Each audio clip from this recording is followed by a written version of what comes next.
Қайырлы күн жақсыларым. Бүгін сіздермен отбасының денсаулығын нығайтатын табиғи бат жасайтын боламыз. Оны күнделікті жеу арқылы денсаулықтарыңызды әлдеқайда нығайтып, иммунитеттеріңізді көтеретін боласыздар. Ал сіздер каналға тіркеліп, лайк басып, комментарий жазып отырыңыздар.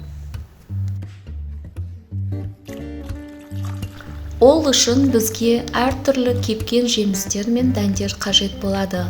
Барлығын жақсылап екі қайтара жуып аламыз.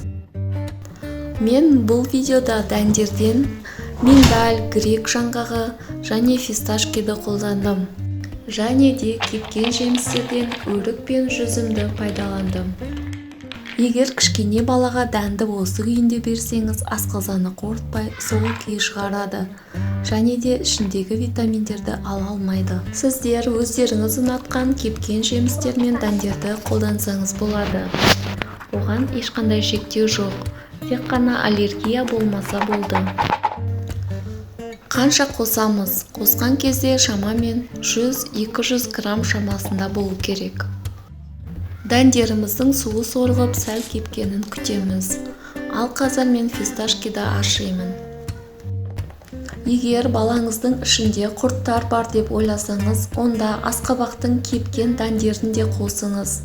Ал егер іш қату проблемасы болса, онда кепкен қара өрік жемісін қосыңыз.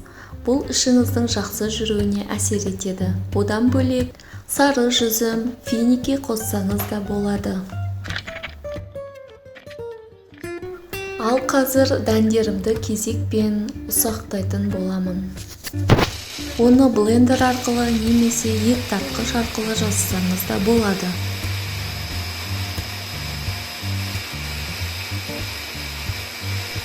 Бір жарым жастағы баламның жеуіне ыңғайлы болу үшін әдейі өте ұсақ қылдым. Осындай күйінде жақсы қорытылып, дәрумендері бойымызға жақсы сіңетін болады.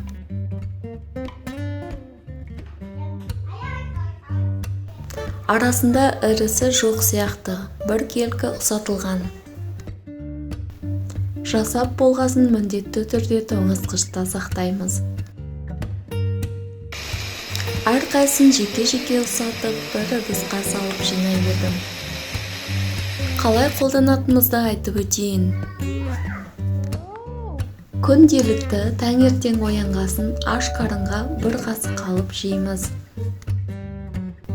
Артынан жылы, таза бір стакан су ішуді ұмытпаңыз. Мейіз жақсы дәм беріп, түс беріп, және де тәттілік беріп тұрады. Мейізімнің біразын балаларым жеп қойып, сәл аздау болып қалды. Кептірілген жүзімде қара өрік сияқты іш қату кезінде жақсы көмектеседі. Дайын болған массаға үлкен қасықпен бір қасық табиғи балды қосып, жақсылап араластырып аламыз. Ішінде түрлі химиясы бар, әртүрлі сатылатын витаминдерге қарағанда бұл әлде қайда пайдалы болып келеді. Дайын болған массамызды бір ыдысқа салып алып, тоңазытқышта сақтаймыз. Бұдан пайдалы тәтті дәмді жасауға болады. Қонақтарыңыз келген кезде әртүрлі формаға келтіріп, шоколадпен әсемдеп алдына ұсынсаңыз өте керемет болар еді. Бұны әртүрлі формаға келтіріп, балаларға кәмпиттің орнына ұсынуға болады. Күнделікті таңертең өстіп, тоңазытқыштан алып, аш қарынға жеу арқылы отбасыңыздың денсаулығын нығайтыңыз. Организмге пайдасы өте көп. Одан бөлек дәмі де сондай ерекше жақсы болып шығады. Дәмін көрсін деп балаларға беріп едім, ұнатып жеп алды. Тәтті сұрағанда кәмпиттің орнына өстіп домалақтап қатырып қойып балаларға беріп жүремін. Сіздер әртүрлі қалыптарды қолданып, жүрекше, басқаша формалар берсеңіз де болады. Астына өз ойыңызды жазып, пікір қалдырып отырыңыз. Артынша бір кесе суды ішуді ұмытпаңыз. Дендеріңіз сау болсын. Келесі кездескенше.